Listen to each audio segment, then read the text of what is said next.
Hola, hoy vamos a ver lo que es el capítulo 3 de de Paulina del libro Histología, que se trata acerca del núcleo celular. Vamos a hablar sobre los fundamentos del núcleo, sobre las características que trae el núcleo a nivel celular y de los componentes nucleares, para qué nos sirve y para qué lo vamos a estudiar.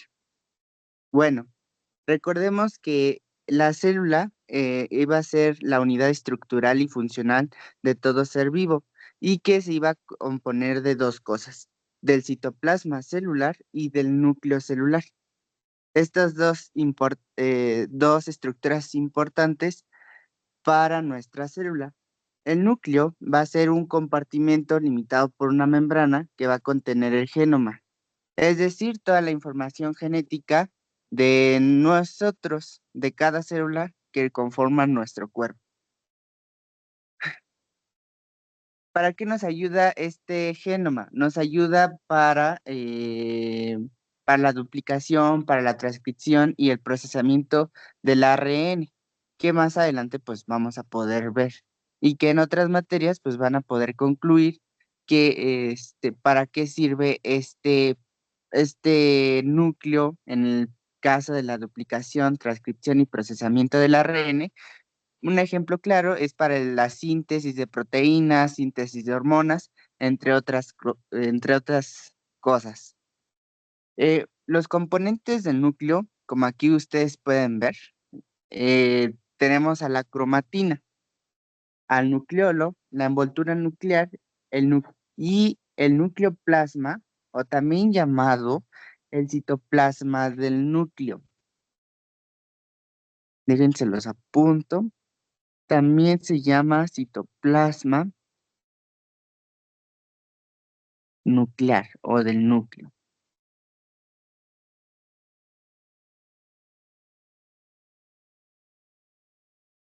Bueno, entonces la cromatina va a ser ADN que va a estar en dos formas, en forma de eucromatina y en forma eucromatina.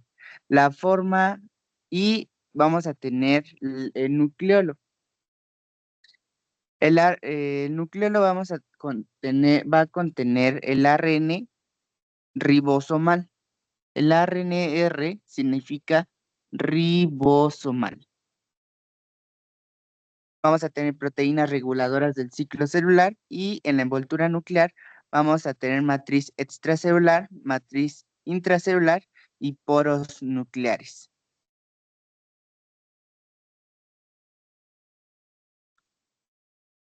En el caso de la cromatina, habíamos dicho que se iba a dividir en dos, en heterocromatina y eucromatina. En el caso de la heterocromatina va a ser la forma condensada o la forma inactiva. La forma condensada o la forma inactiva.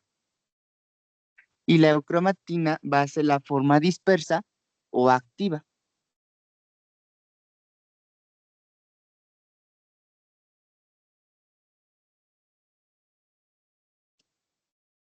Bueno, tenemos que en el núcleo celular, dentro de su forma y estructura del núcleo, al examen microscopio, habla de un buen funcionamiento del mismo con algunas alteraciones, en el que podemos encontrar estas alteraciones como la cariólisis, la pignosis y la carioresis.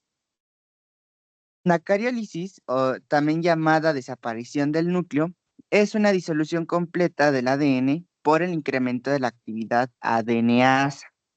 ADNasa, si ustedes recuerdan en la clase pasada, hemos recordado que asa significaba un término último que significaba una enzima. Y las enzimas habíamos dicho que iban a degradar cosas. Entonces, la ADNasa pues va a degradar todo el ADN y por ende pues va a ser la desaparición pues del núcleo. Pero científicamente pues se le dice cariólisis. Luego tenemos la pignosis o también se le llama la condensación de la cromatina. que es una retracción de los núcleos y aparecen como masas basófilas densas. Luego tenemos la carioresis o fragmentación de los núcleos, que son precedidos por pignosis. Y entonces la carioresis solamente van a ser fragmentos de los núcleos. Aquí podemos ver una citología vaginal o también llamada Papa Nicolau. Y podemos ver aquí este frotis en donde se ven las células epiteliales y los núcleos. Estos son los núcleos, núcleos, núcleos. Aquí es un acercamiento más donde se pueden ver el núcleo celular, otra vez los núcleos chiquitos propiamente de las células. Bueno, ahora sí, vámonos con la cromatina, que es un componente nuclear. Bueno, la cromatina, habíamos dicho que se iban a dividir en dos tipos, en heterocromatina, que era la forma que habíamos dicho, la forma condensa o la forma condensa e inactiva. Y la eucromatina va a ser la forma desenredada, la forma descondensada y va a ser la forma activa. Si nosotros tenemos el ADN de forma compacta, pues así como si tuviéramos un estambre, si nosotros hacemos que el hilo se vea así, eh, si desmenuzamos todo el estambre, pues vemos así como que mayor visibilidad de los hilos. Y esto es como, eso se le puede decir que está desenrollado, porque desenrollamos el estambre. Y es más fácil de agarrar, en este caso, en la eucromatina, información genética, que nosotros podemos utilizarla para el procesamiento de proteínas, para el procesamiento o la síntesis de hormonas, etcétera, por esta situación de que va a estar desenredada y nos va a permitir que nos dé información. Por eso la eucromatina, que es desenrollada, pues nos va a dar eh, mm, esta capacidad de proporcionarnos información para la síntesis de proteínas, para los requerimientos de la célula y que hagan sus procesos. Por eso es la forma activa, porque nos proporciona la información porque va a estar desenredada. Y en la heterocromatina, como va a estar compacta, es como que si no nos dejara ver lo que más hay, lo que hay más allá adentro del estambre. Entonces no nos está permitiendo que nosotros utilicemos esa información genética para que hagamos ese procesamiento de proteínas, síntesis de proteínas, y por eso es la forma inactiva. Entonces, ustedes acuérdense que heterocromatina es la forma inactiva, la eucromatina es la forma activa. Entonces, la heterocromatina va a ser ADN condensado, que es basófilo o electrodenso. La heterocromatina puede haber de dos tipos, una heterocromatina constitutiva y otra heterocromatina facultativa. En el caso de la constitutiva es genéticamente inactiva. En el caso de la facultativa puede sufrir una transcripción activa. Se distribuye en tres regiones. Hay cromatina marginal, que va a estar en el margen del núcleo. Vamos a tener un cariosomas, que son cuerpos irregulares de cromatina en el núcleo. Y vamos a tener cromatina asociada en el nucleolo. Entonces, quédense muy bien que estas tres partes, estas tres regiones. La cromatina marginal va a estar en el margen del núcleo, propiamente en la membrana del núcleo. El cariosoma, pues son cuerpos irregulares en todo el núcleo celular, y la cromatina asociada pues con el nucleolo. Van a estar pegadito o asociado al nucleolo. Y la eucromatina va a ser eucromatina, es la forma activa y se va a ver de forma electrolúcido. Electrolúcido significa que se va a ver más blanco. Y electrodenso es que se va a ver más negro. Y ahorita lo van a ver por qué. Aquí en esta imagen podemos ver el núcleo, ¿no? Aquí. Aquí está la membrana que está delimitando nuestro núcleo. Podemos ver cuerpos negros y cuerpos blancos. Lo más electrodenso es los cuerpos negros y lo más electrolúcido es los cuerpos blancos. Estos cuerpos negros, bueno, que se ven como puntitos o fragmentos negros, se llaman cariosomas, que hace rato ya los habíamos mencionado. Cariosomas, que era una forma de región, es es una forma de nombrarle a esa región de la heterocromatina. Y luego van a ver que hay heterocromatina asociada a los nucleolos. Y pues se puede ver aquí los nucleolos. Lo electrodenso es pues la heterocromatina asociada al nucleolo. Luego vemos aquí otra célula. Y fíjense muy bien, aquí hay otra célula que está delimitando obviamente su margen, su núcleo celular. Este es la célula, lo que marqué es la célula, pero lo que voy a marcar es el núcleo. Ese es el núcleo propiamente. Lo que se ve más electrodenso en la periferia del núcleo se le llama cromatina. Habíamos dicho cómo. Cromatina marginal. Lo que se ven como cuerpos separados en todo el núcleo se le van a llamar cariosomas, que ya los habíamos apuntado. Y aquí no se puede ver ningún nucleolo, pero si estuviera el nucleolo, pues sería heterocromatina asociada al nucleolo, perdón. Aquí podemos ver otra célula en la que se ve el núcleo.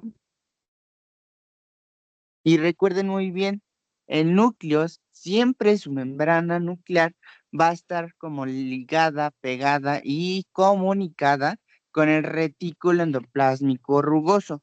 ¿Y cómo me puedo dar cuenta dónde está el retículo endoplásmico rugoso en esta imagen? Ah, porque se ven puntitos. Y esos puntitos son los ribosomas, que ya les habíamos explicado en la clase pasada. Estos puntitos son los ribosomas que nos ayudan en la síntesis de lípidos.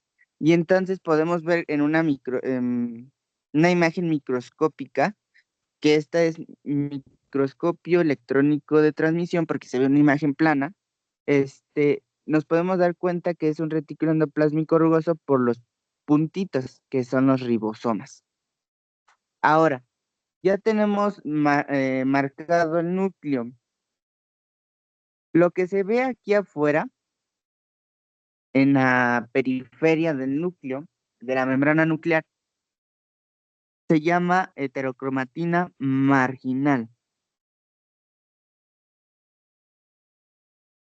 Este es el nucleolo y es heterocromatina asociada al nucleolo. Y estos puntitos, estos fragmentos, son heterocromatina. ¿Cómo la habíamos llamado? Pues le habíamos llamado cariosomas. Ahí está. Esa es una imagen. Aquí hay otra imagen microscópica electrónica de transmisión en la que podemos ver una célula completa, digo un núcleo completo, donde podemos ver, digo, está la célula y este es nuestro núcleo, que está delimitada por su membrana y esta es heterocromatina marginal. Aquí se ve más electrodenso como una bolita y es asociada al nucleolo y los cuerpos chiquitos negros son cariosomas. Ahora, en este caso, lo blanco que se ve como gris, esa es la eucromatina, que es la información genética desenrollada. Aquí también podemos ver lo que se ve menos negro, pues es la eucromatina, que es la forma activa transcripcionalmente y es la forma descondensada. Ahora tenemos una imagen aquí de un corte histológico de un hígado. Aquí podemos ver las células llamadas hepatocitos. Se los apunto para que no se les olvide, hepatocitos. Y aquí podemos ver sus núcleos. Y si hacemos un zoom a esta imagen, podemos ver que aquí está su núcleo. Aquí está la célula. Y aquí, si ustedes hacen buen ojo, tiene heterocromatina marginal.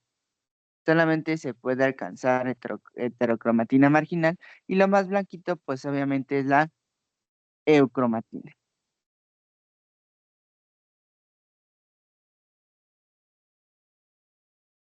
Aquí también, nada más que aquí es una inclusión de glucógeno.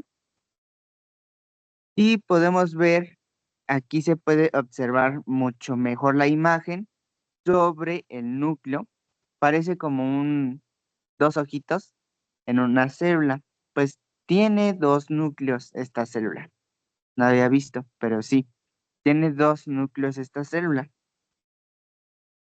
Y lo que se ve como que si fueran sus pupilas, ese es el nucleolo. Y pues obviamente aquí podemos encontrar la heterocromatina asociada al nucleolo. Y aquí podemos ver heterocromatina marginal, los cariosomas y lo más electrolúcido, que es lo blanquito, podemos ver la eucromatina.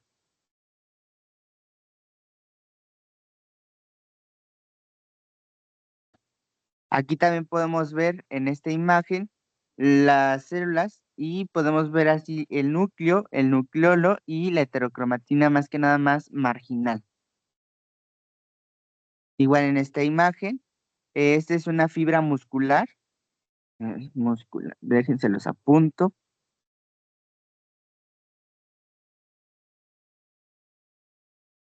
Y en esta célula, pues podemos ver más heterocromatina marginal y cariosomas, que es fragmentos. En esta célula podemos también observar el núcleo con abundantes bolitas separadas, si ustedes se dan cuenta, y esos son los cariosomas, que es igual a ADN. Aquí podemos ver osteoclasto. El osteoclasto es una célula del hueso, de los huesos. Y podemos aquí ver, pues obviamente, las células con sus núcleos. Podemos ver también los núcleos con heterocromatina dispersa, y pues se ven más como más cariosomas. Aquí tenemos una neurona.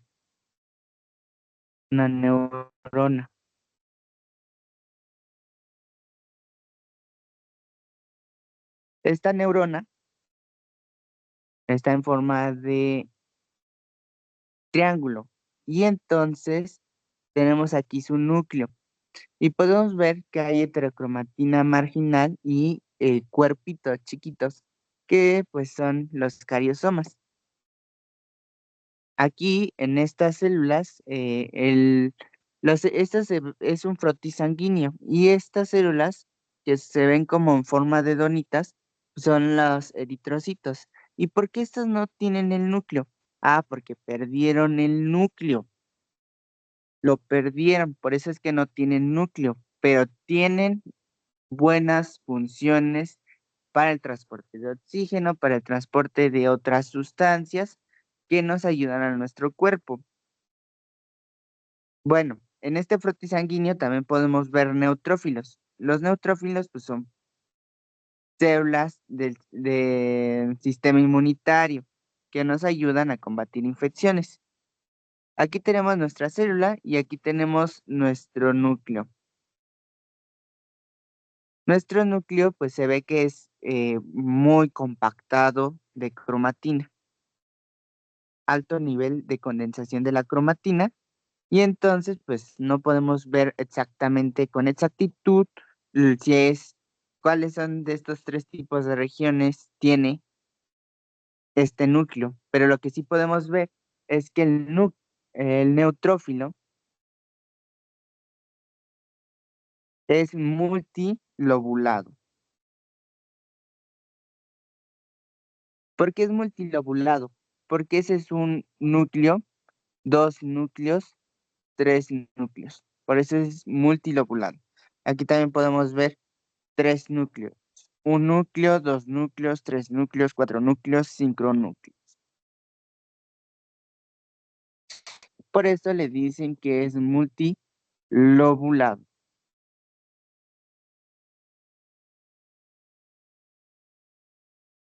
Aquí podemos ver unas células que están en procesos de separación nuclear, ¿cómo se le dice? División nuclear.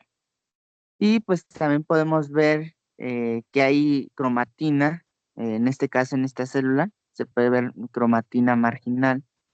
En esta célula igual se condensa en un lado. Aquí ya está en proceso de separación, que está en citocinesis. Aquí se pueden observar lo que son los cromosomas en proceso de separación. Aquí también se pueden ver los cromosomas. Aquí también se puede ver lo que es la repartición de los cromosomas, pero se puede ver que pues la heterocromatina pues se encuentra más de este lado, como marginal. En estas células también, eh, si le hacemos un acercamiento, podemos tener heterocromatina marginal y cariosomas. En estas células estos son adipocitos. Son adipocitos. Y aquí podemos ver sus núcleos igual. Aquí se puede ver que está más compactada su ADN. Aquí en estas células podemos ver muchísimas células en la que pues tomemos de referencia esta. Esta célula pues está su núcleo y se ve mucha compactación de heterocromatina. Podemos ver heterocromatina marginal, heterocromatina cariosómica y asociada al nucleolo. Ahora vamos a hablar sobre las estructuras del ADN. Las estructuras del ADN tenemos al nucleosoma, a las fibrillas de cromatina, al cromosoma. El nucleosoma es similar a un carrete de hilo. A un carrete de hilo. Son proteínas en donde se enrolla el DNA, o también llamado ADN. Cada nucleosoma está formado por 8 histonas que se llama octámero. El conjunto de nucleosomas se describe como un cuentas de collar y forma una fibrilla de cromatina. La fibrilla de cromatinas forma bucles y asas que forman la matriz nuclear y el armazón cromosómico, perdón. Y el cromosoma formado por dos cromatides hermanas unidas por un centrómero. Cada extremo de cromosoma se denomina telómero. Aquí podemos ver la estructura del ADN que ya habíamos hablado hace rato, hace unos segundos. Este, tenemos el ADN. que es una doble hélice de ADN. O también se le llama ADN helicoidal bicatenario. Luego habíamos dicho que este ADN, esta doble hélice, se iba a enrollar en unos nucleosomas. Estos nucleosomas. Eso se le llama nucleosomas. Se iban a enrollar en estos nucleosomas formando un aspecto de carrete de hilo. Si ustedes se dan cuenta, si lo van a enrollar en esa bolita, pues se ve como un carrete de hilo. Bueno, formando unas cuentas de collar, como si fuera un collarcito de perlas. Se ven así. Un nucleosoma va a estar formado por 8 histonas. Nucleosoma formado por 8 histonas, que también se le llama octámero. Bueno, estos nucleosomas se compactan y nos van a formar una fibrilla de cromatina, que es esto, una fibrilla de cromatina de 20 nanómetros. Y de allí forman bucles o asas. Estos son los bucles o asas de cromatina, anclados en un armazón cromosómico, y estos bucles o asas se van a compactar cada vez más en organización laxa o condensa. En formación descondensada, pues obviamente nos va a formar la eucromatina en el núcleo, que se va a ver como forma desenrollada, en la que nos va a proporcionar información para síntesis de proteínas, entre otras cosas. Por eso es la forma activa. Y se va a compactar esos bucles, esas asas de cromatina, también en heterocromatina, que va a estar más compactada. Y entonces la cromatina, que es más compactada, se compacta aún más para formarme dos cromátidas hermanas. Una cromatida hermana y otra cromatida hermana. Son dos. Déjense, los pongo de diferente color. Es una cromátida hermana y la segunda cromátida hermana. Si se dan cuenta, ese es uno y este es dos. Que se van a unir, que se van a unir estas dos cromátidas en un centro llamado centrómero. Y pues sí, las superficies laterales de los núcleos se llaman telómeros. Que esto ustedes lo van a ver con mayor profundidad en una materia que se llama biología molecular, en la que ustedes se van a poder percatar que esos son los telómeros son los que nos permite pues la juventud y que se van a ir desgastando, permitiendo pues que nosotros vayamos hacia la vejez. Bueno, aquí tenemos un microscopio de fuerza atómica, MFA, MFA, en donde podemos ver pues el ADN compacto en forma de cromosoma.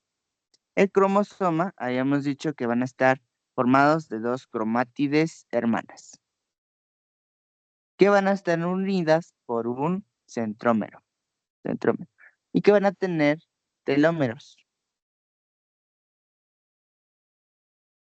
Ahora, ¿por qué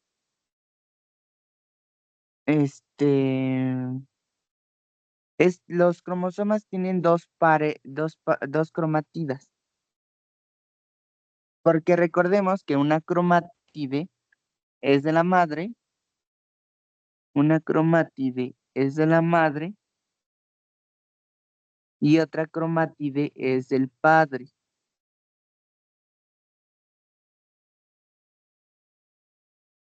En el caso en el momento en el que se une el óvulo y el espermatozoide. Porque en el caso, y entonces todos los seres humanos tenemos 23 pares de cromosomas.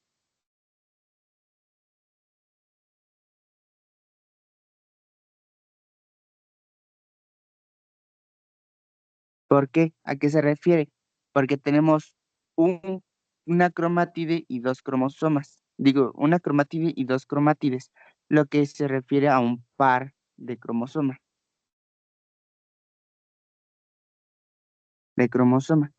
Por eso es que tenemos 23 pares de cromosomas, en las que 22 son homólogos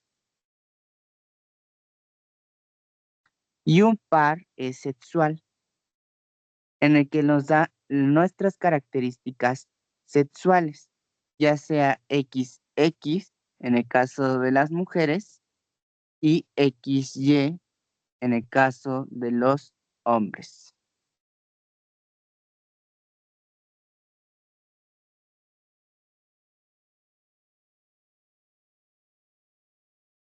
Bueno, ahora vamos a hablar sobre los cuerpos de Barr. Los cuerpos de Barr están asociados al núcleo ¿de quién? Al núcleo del neutrófilo, del neutrófilo. Bueno, ¿cuáles son estas características? Es que el humano va a presentar 43 cromosomas, es decir, 23 pares de cromosomas homólogos.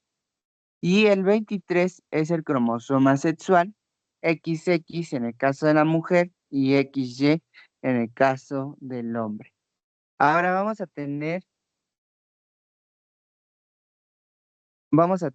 lo que es una estructura llamada corpúsculo de Barr. El corpúsculo de Barr es una región de heterocromatina facultativa. ¿Y qué habíamos dicho de la heterocromatina facultativa? Que no iba a ser activa, que va a ser inactiva. ¿Qué corresponde? Pues al cromosoma X sexual femenino. O sea, dentro de estos cromosomas de la mujer, pues aquí va a estar nuestro corpúsculo de Barr. Se- y estos se encuentran en los neutrófilos o las células descamativas de la mucosa oral. Así que mucho ojo que esto lo preguntan mucho en los exámenes, ya sea en histología o en embriología, en donde se encuentran los cromosomas X en la mujer, en los neutrófilos y las células descamativas de la mucosa oral de la mujer. ¿Qué es el se le puede decir que es cromosoma inactivo, que es heterocromatina facultativo. Ustedes acuérdense de esta cosa. Heterocromatina facultativa, que significa inactivo. Inactivo. Aquí tenemos un neutrófilo. Ya habíamos dicho cómo diferenciar este neutrófilo. ¿Por qué? Porque tiene la célula, ¿no? Y tiene muchos núcleos. Por eso vamos a decir que es un neutrófilo porque es multilobulado. Luego, ¿dónde vamos a saber que el neutrófilo tiene un corpúsculo de Barr? El corpúsculo de Barr sale como un bracito de un núcleo chiquito, así como un bracito. Este bracito va a ser el corpúsculo de Barr, que es heterocromatina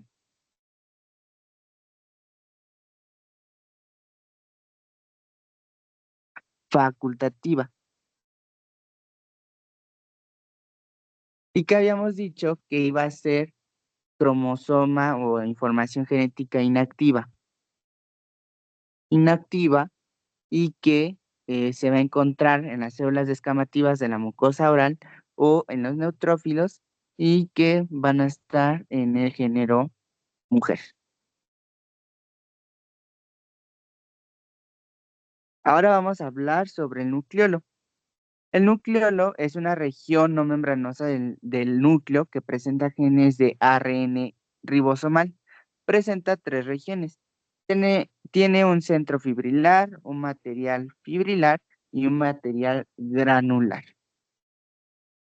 En los centros fibrilares es donde se va a realizar material fibrilar, con qué se va a realizar, y material granular es en el sitio en el que se va a realizar. Los centros fibrilares va a contener genes de ARN ribosomal, ADN polimerasa 1, factores de transcripción. Material fibrilar, pues se le pueden llamar pares fibrosa,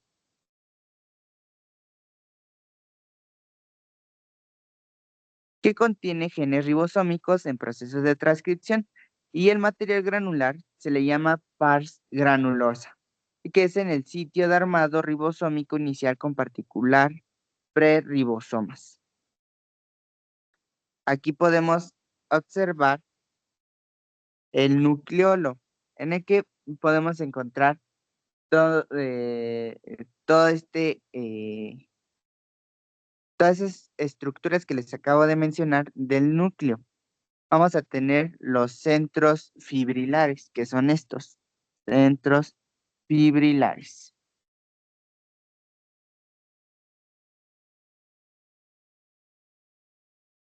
¿Y para qué hemos dicho que nos servían los centros fibrilares? En los que iban a estar la polimerasa, las polimerasas, la RNA ribosomal y factores de transcripción que nos van a ayudar en el procesamiento de proteínas. Luego tenemos las pars fibrilars, la materia fibrilar,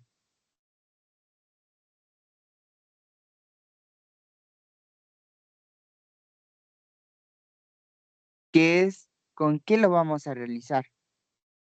¿Con qué lo vamos a realizar? Es con genes ribosómicos para el proceso de transcripción.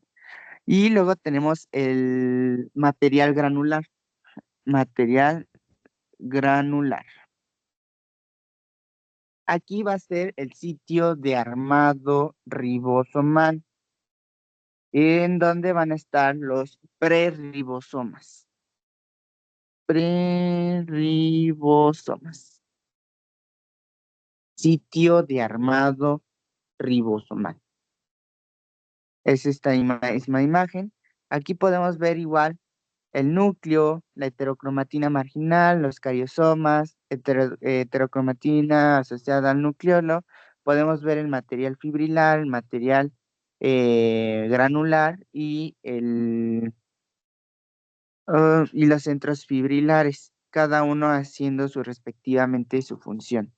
Ahora, en el núcleo tenemos una estructura que se le llama nucleolonema, que es una red que se forma por la pars fibrilar y la granulosa. Hemos dicho que aquí tenemos la pars fibrilar y la pars granulosa, que nos va a formar el nucleolonema. Pars granulosa, pars fibrilar, que nos va a formar el nucleolonema, nucleolonema, nucleolonema. Y tenemos el nucleostemina, que es la proteína que va a regular la división celular. Nucleostemina. Bueno, tenemos la envoltura nuclear.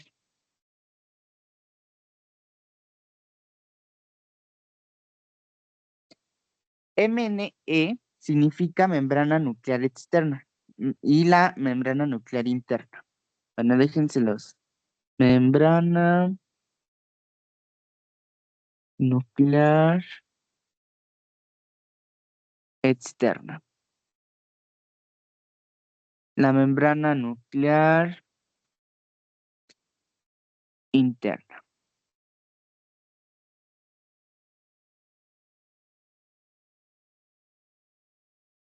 Bueno, tenemos la membrana nuclear externa La membrana nuclear externa y la membrana nuclear interna, y vamos a tener poros nucleares en el caso del núcleo. Tenemos el núcleo así. Habíamos dicho hace rato que era el núcleo, tenía su membrana nuclear. La membrana nuclear va a tener una membrana nuclear externa y una membrana nuclear interna. La membrana nuclear externa, pues va a ser esta, y la membrana nuclear interna va a ser esta que estoy coloreando. Estas que se ven como red se llama lámina nuclear, lámina nuclear. Y estas que se ven como canales se llaman poros nucleares, que van a estar constituidos por subunidades de ciertas proteínas. Y estas que se ven así como de forma dispersa compactada, pues es obviamente el ADN, que puede ser en forma de heterocromatina o eucromatina. Ahora vámonos de lleno a la membrana nuclear externa. La membrana nuclear externa va a tener continuidad. Esta es la membrana nuclear externa y va a tener continuidad con el retículo endoplásmico rugoso. Y es lo que les acababa de explicar hace rato. Es su continuidad en la que va a estar ligada.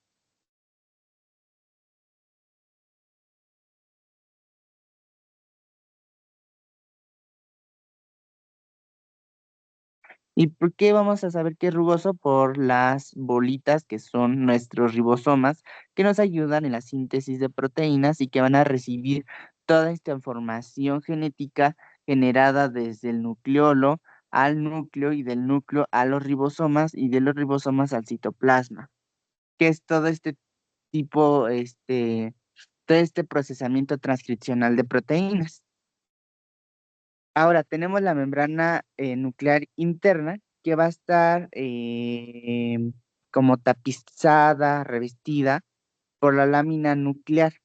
Esta lámina nuclear, esta es la lámina nuclear. Y la lámina nuclear pues está compuesta de filamentos intermedios de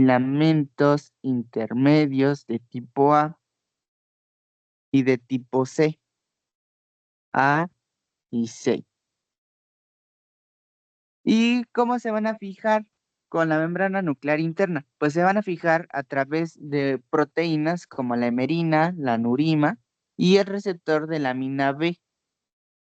Receptor de lámina B. Y luego tenemos los poros nucleares, que estos son los poros nucleares.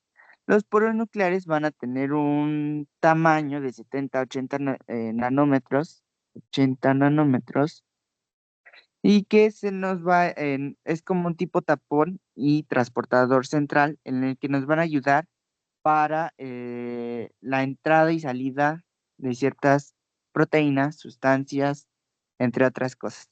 Un ejemplo de ella es en el procesamiento de proteínas, pues sale el ARN hacia las ribosomas, entre otras cosas. Entonces es muy importante estos poros nucleares, pues para el procesamiento de proteínas o entre otras cosas. Aquí podemos ver que es como una red y si ustedes se acuerdan de lo que les expliqué, esta red se llama lámina nuclear y aquí pueden ver que ya estaba escrito. Aquí podemos ver que esa es la membrana interna del núcleo, el núcleo propiamente, el nucleolo, la heterocromatina, ya sea cariosoma, asociada al núcleo. No puedo observar heterocromatina marginal, pero sí podemos ver estos pequeños poros nucleares. Si ustedes hacen un zoom a la imagen, aquí, estos son poros nucleares. Son poros nucleares, que es más delgadita que la membrana nuclear. membrana nuclear interna, membrana nuclear externa. Membrana nuclear interna y membrana nuclear externa. Aquí tenemos otra imagen microscópica, pero esta es capturada por un microscopio electrónico de barrido por congelación. Por congelación. Aquí podemos ver lo que es el núcleo. Aquí podemos ver lo que son el retículo endoplásmico rugoso y sus ribosomas. Sus ribosomas. Y recordemos que la membrana nuclear externa sí va a dar continuación con el retículo endoplásmico rugoso y la lámina nuclear iba a ser continuación con la membrana nuclear interna. Ahora, vamos a hablar sobre el poro nuclear. El poro nuclear es un complejo poro nuclear en el que va a haber en este poro nuclear ciertas estructuras que lo van a mantener firme en la membrana nuclear, como son, pues obviamente el poro central, que es el importante para que pasen ciertas sustancias y hagan su función, en el cual también va a tener lo que son nucleoporinas. Las nucleoporinas o proteínas NUC,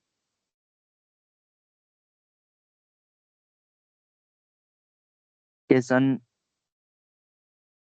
Luego vamos a tener el anillo citoplasmático nuclear, que es este. Este es el anillo citoplasmático nuclear.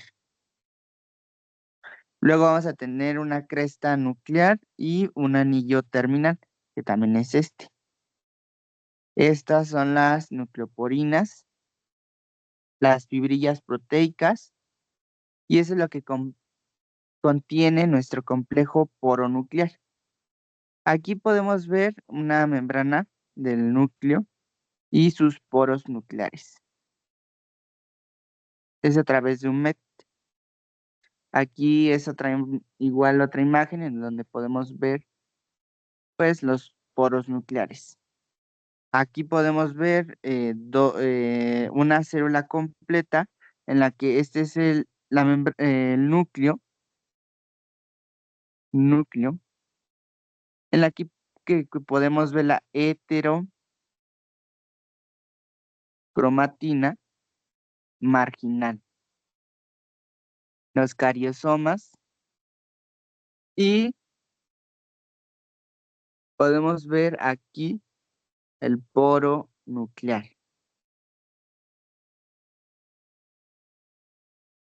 Ese es el poro nuclear. Y esta es la membrana nuclear interna. Y esta es la membrana nuclear externa.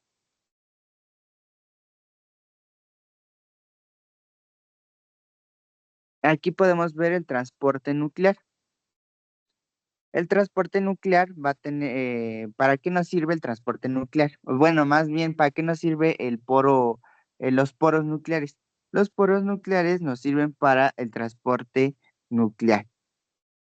Y este transporte nuclear, pues es para el transporte de sustancias. Un ejemplo es la secuencia de localización nuclear más el receptor de importación nuclear, que son las importinas, y el GTP, que es la molécula de energía.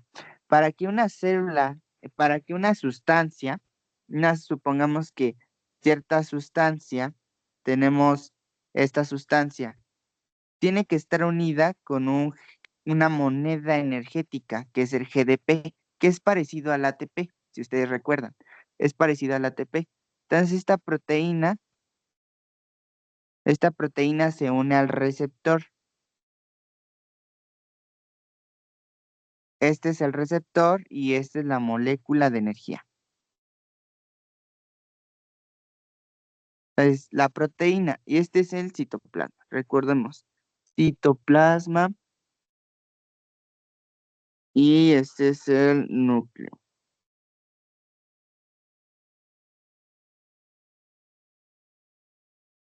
y entonces tenemos la proteína que quiere entrar hacia el núcleo, se une con un receptor. El receptor es de importación nuclear, que va a tener un nombre en particular y y este receptor va a estar unido con una molécula energética, que es el GTP, que es igual parecido al ATP. Y entonces pasan del otro lado, o sea, al núcleo celular. Y entonces, pues ahí se procesa esa proteína y ya pues se puede hacer las copias de esa proteína, ¿no? Pero entonces, ¿cómo necesitamos que una proteína pase del citoplasma al núcleo? Vamos a necesitar de un receptor llamado importina. Pero para que una proteína salga del interior del núcleo hacia el citoplasma, vamos a requerir de otra proteína que se va a llamar exportina. Exportina. ¿Qué es esta? Exportina. Entonces, igual, lo mismo. Vamos a requerir nuestra proteína que va a querer salir, pero antes de eso tenemos que tener nuestro receptor con nuestra moneda energética que es el GTP, que es parecido a nuestro ATP. Entonces,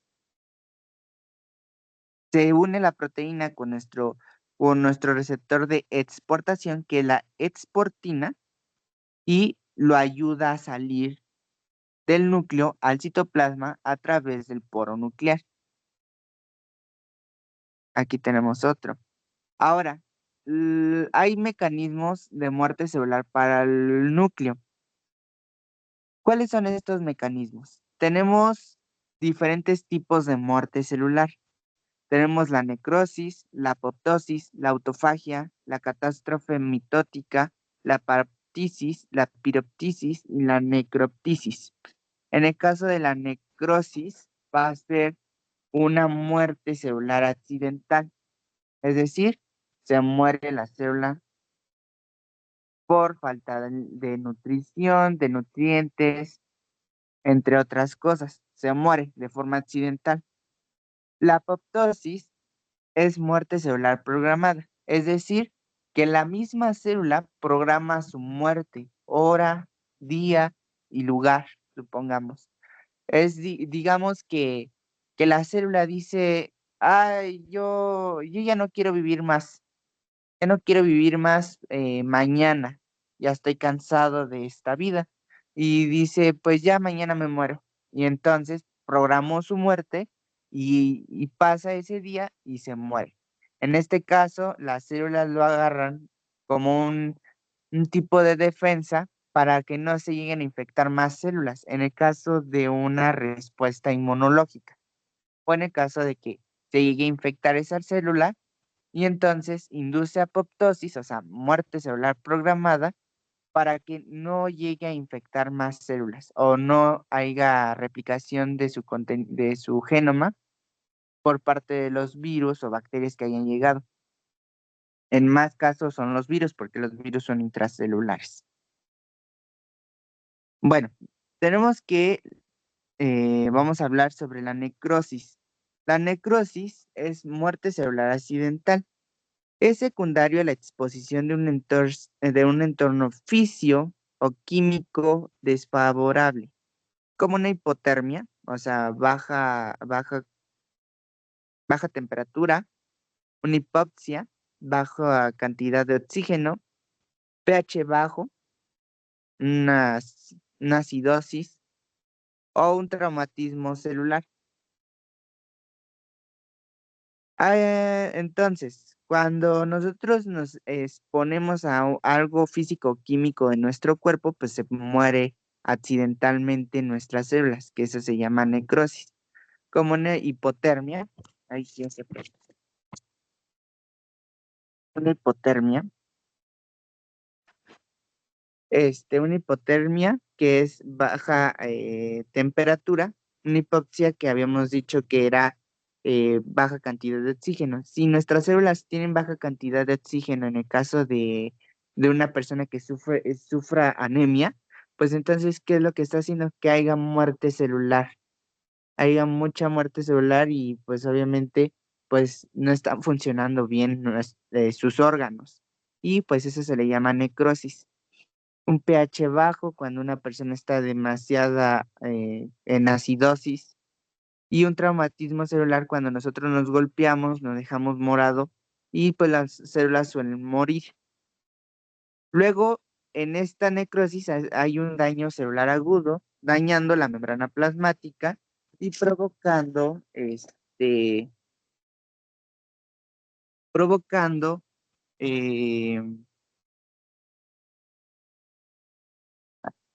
dice, hay un daño celular agudo dañando la membrana plasmática, en el que puede causar por virus o por perforinas. Luego hay un proceso de tumefacción celular rápida y lisis celular que va a causar daño tisular al tejido periférico y una respuesta intensa.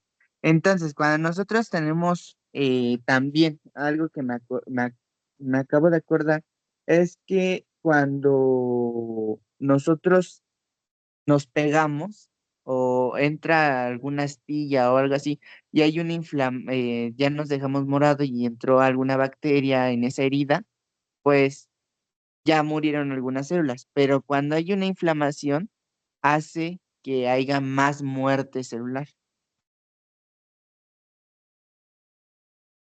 Luego tenemos el suicidio celular.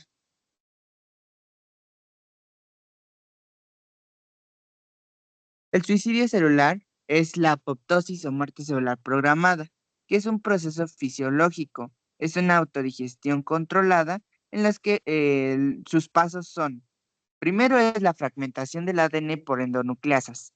Recordemos que si termina en asas es una enzima y entonces es la degradación. Entonces, degradación del ADN.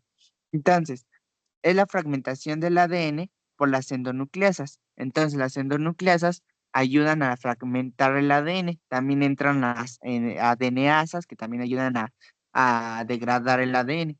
Luego también está la disminución del volumen celular, se disminuye el volumen. Luego hay pérdida de la función mitocondrial, que la mitocondria es la que nos proporciona la energía. Entonces, pues, imagínense una pérdida de la función mitocondrial. Entonces, como hay ya situaciones desfavorables en la función mitocondrial, pues entonces en la mitocondria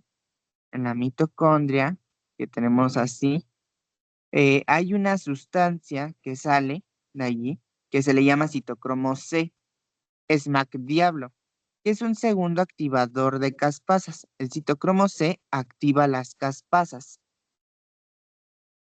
activa caspasas.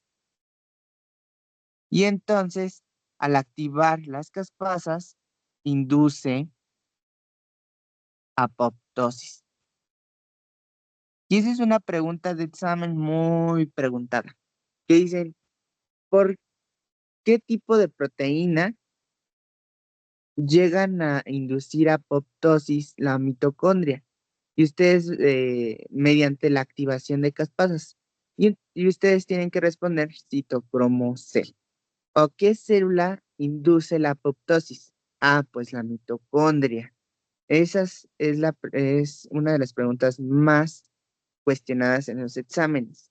Luego, también en la apoptosis tenemos la vesiculación de la membrana y obviamente, cuando ya se da la destrucción de la célula, pues forma cuerpos apoptóticos. Es decir, si nosotros tenemos la célula así y al momento de estallar o al momento de que ya indució esta esta apoptosis, esta muerte celular programada, pues quedan así cuerpos chiquititos que son cuerpos apoptóticos, en la que hay células encargadas de nuestro sistema inmunológico en las que van a ayudar a fagocitar esos cuerpos apoptóticos para que no queden como residuos en nuestro cuerpo. Dentro de la apoptosis o muerte celular programada, también va a ser regulada por el factor de necrosis tumoral alfa. Bueno, factor de necrosis tumoral. que se fija al receptor de muerte celular. Solamente se fija al receptor de muerte celular. Y otros activadores van a ser el factor de crecimiento transformante beta. Es otro que induce la apoptosis. Y van a haber neurotransmisores radicales libres, oxidantes, radiación de luz ultravioleta y ionizantes. Y también la activación de oncogenes, que son ciertas proteínas que nos ayudan a, pues, a combatir el cáncer, células cancerígenas y todo este tipo de células que no deben de estar funcionando en nuestro cuerpo.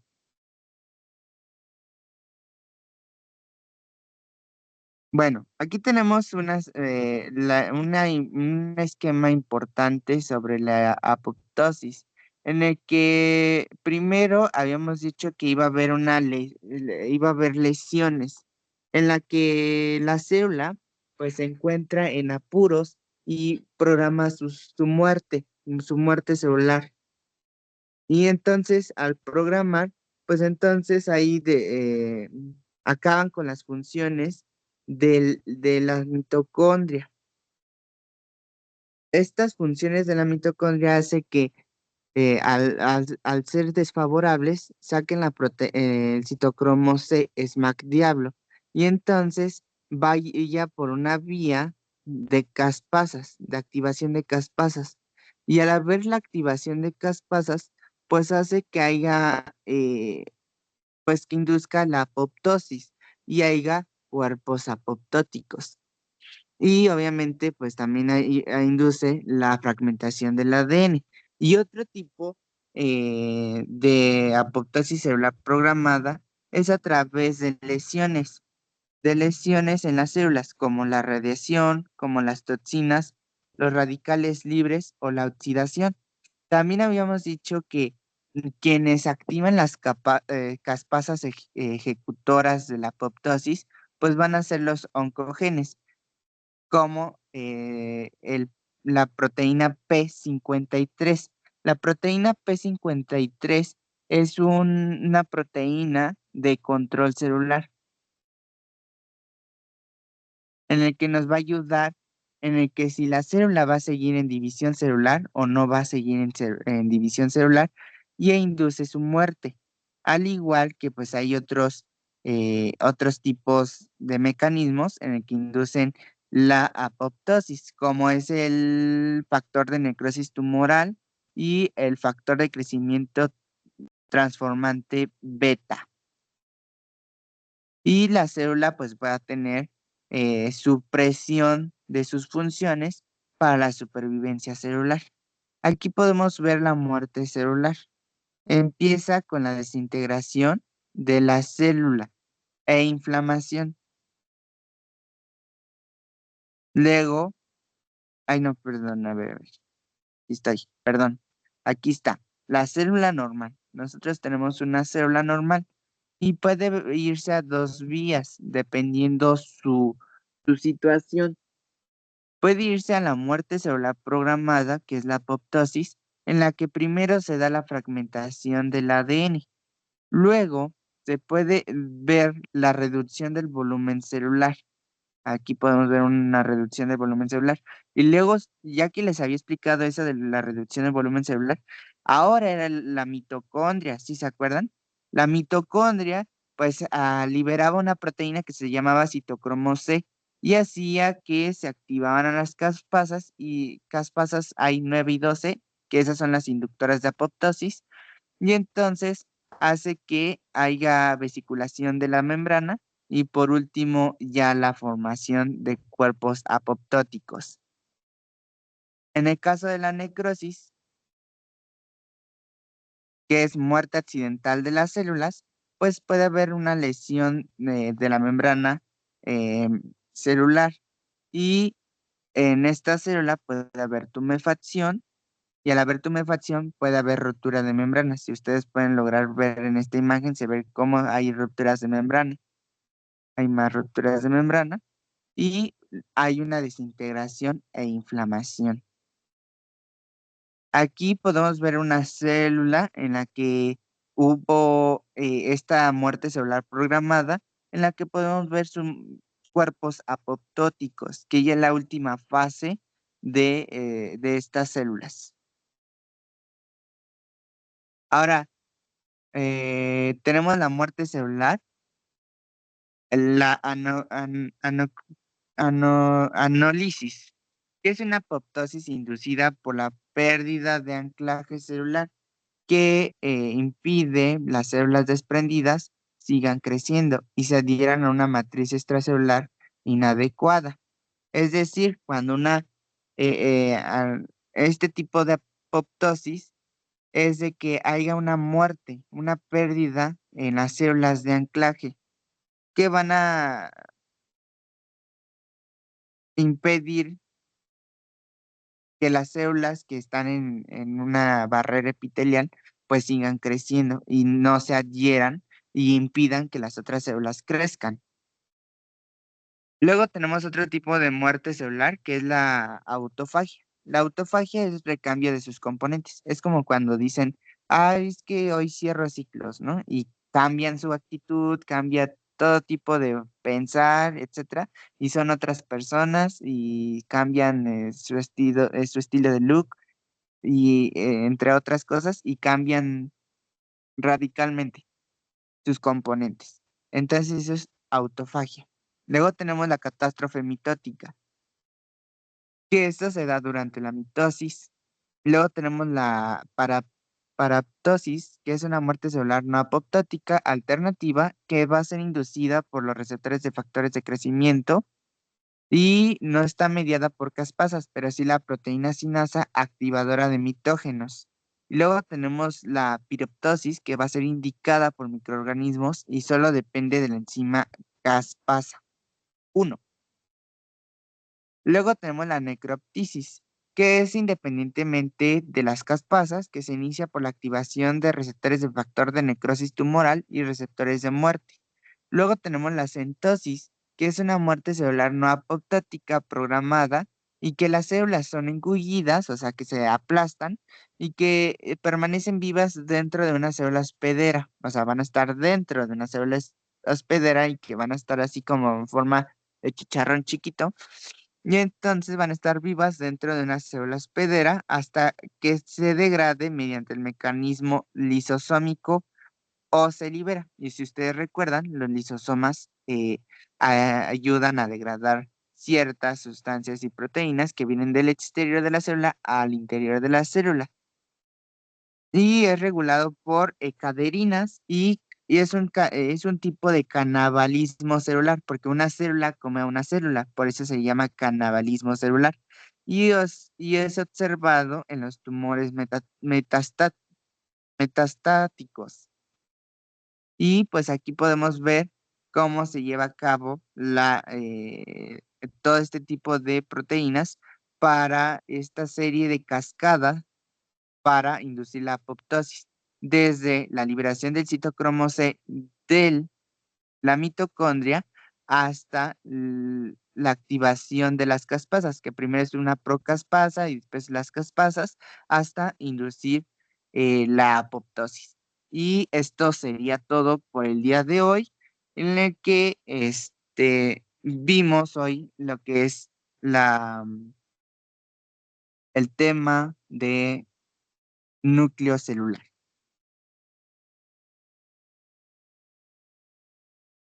Y muchas gracias por estar el día de hoy.